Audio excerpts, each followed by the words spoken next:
Баягы улуу инсандар, улуу дервиштер деле айткан экен го. Бул дүйнөнүн кызыгын кол шилтеп таштап кетким келет дегенде. Бул дүйнөнүн кызыгы бир тыйынга кымбат болуп калган кез болот. Адам ушунчалык бийикке көтөрүлөт, мына жалган дүйнөм баары бир болуп калат. Бул кызыкчылык калбай калат. Жана бүгүн эле айтып аткан жерим жок. Ошол 14-жылы Изник деген шаарда, Түркияда кыргыздардын, баатырлардын күмбөзү бар. Ошол жерге барып 13 кол башчы болгон экен, аларга күмбөз салып, момундай анан сыртында бир 700-800дөй мазар турат да. Ошол кыргыз жоокерлери барып, баягы Осмонго гректерден алып бергенге жардам бергендигинин урматына ошондой курган экен. Ошол жерден келатып айттым эле да, жашоодо эч бир кызык калбагандай, жүрөгүм үн чыгарбай ыйлап келди депчи. Жүрөк көп ыйлайт, балдар. Көз жаш көрүнбөгөн менен жүрөгүң көп ыйлайт, көп сыздайт. Мен ошон үчүн айтам, жүрөктө тилинбеген жер калган жок деп. Ар бир тамган көз жашың бир тилик жаратат жүрөктө. Элиңди көргөн сайын, элиңдин сүйлөп аткан сөзүн уккан сайын, басып бараткан жолун көргөн сайын, ой жүгүртүү, аң сезимин, дареметин билген сайын, бирден тилик пайда боло берет. Мына кайдыгерликти биз токтотушубуз керек. Анан бирөө келип жасап берет, андай болбойт. Революция жасаш керек дейт. Мен канча мезгилден бери айтып келем, революция адамдын ички дүйнөсүндө жасалышы керек. Көкрөктө жасалышы керек. Кече шайлоо мезгилдерде айтып аттым мен. Шайлоо бүткөндөн кийин ак таяк, көк таяк болуп кубалашпай, көргөндө айткан экенмин. Калемдин учу менен маданияттуу революция жасайлы дедим мен. Калемдин учу менен. Ал добуш берүү менен.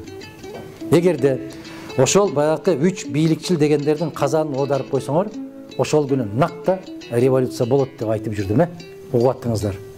Мен ушундай күч колдонууга ким тарабынан болбосун караманча каршы болуп келгенмин.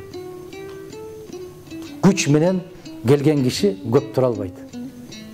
Күчкө таянган бийлик көпкө чыдабайт. Мына ушундай. Караңыздарчы, бизде ушундай бир цикл пайда болуп калды. Көтөрүп ошол деңгээлге жеткирди. Абсамат Масалиевич. Келип Абсамат Масалиевичтин мыйзамсыз баягы шайланган жеринен бюллетендерди эптеп катып чыгышып, уткан жеринен утулду кылып чыгарышып койду. Ким? Өзүнүн көтөргөн жигити. Ал жигит эмнени көрдү? Өзүнүн өкмөт башчысынан ошону көрдү. А киши келип Атамбаевди премьер-министр кылды, өзүнүн өкмөт башчысы кылган кишисинен көрдү. А киши келип өкмөт башчысы болуш түшүмө да кирген эмес деген Жээнбековду алып барып өкмөт башчысы кылды, өзүнүн өкмөт башчысынан бу киши да көрдү. Эми бу киши дагы а кишиде кандай болсо, ошондой болуп келди. Ушул айлампаны токтотпойлу садакаларым. Токтотпойлу ушул айлампаны. Анан мындай бир жаман бир атта калгандай, бүт баары 61 жаш. Акаев кетти 61-де, Бакиев кетти 61-де, Апчемди мен эсептебейм. Атамбаев кетти 61-де, бул кетти 61-де, бул токтотпойлу. Себеп эли каны качкан элдин куну качат деген жер бар да. Ушуну токтотушубуз керек. Анан момундай жол менен келбеш керек. Баскын менен басып алган нерсе көпкө турбайт. Канчалаган империяларда тура алган эмес. Эми үчүн биздин ислам дүйнөсү 1,5 миң жылдан бери турат. Эми үчүн эч баскын жолу менен басылып алган эмес, ишеним жолу менен. Biz ошол жол менен бараткан инсандарбыз деп атканымдын өзү ушул. Экинчиден бир хадистердин бирөөсүндө ушундай деп айтылат дагы, өзүн өзү кызматка сунуштап жулунган кишиден качкыла дейт да. Себеп ал Аллахтын колдоосуна ээ болбойт да, аягында зыян тартуучулардан болот дейт. Ошондуктан биз жулумган жокпуз. Биз баягындай болуп, булардын ыкмасына салган жокпуз. Биз четте турдук, тек гана конституциялык талаагы кел деп талап кылып коюп аттык. Мана Бишкектегилер дагы баары бир добуштан айтат, эң маданияттуу, эң тартиптүү партия, үлгү партия бул бүтүн Кыргызстан деп айтат. Биздин душмандарыбыз да мойнуна алат. Биз ушул жол менен барабыз, Кудай кааласа. Биздин жолубуз мындай убактылуу жарык этип анан өчүп калчу жол эмес. Буюрса, көптөн көп дуа кылганыбызда ушундай кылабыз. Узак жылдарга эли журтубузга кызмат кылганды насип эткин деп.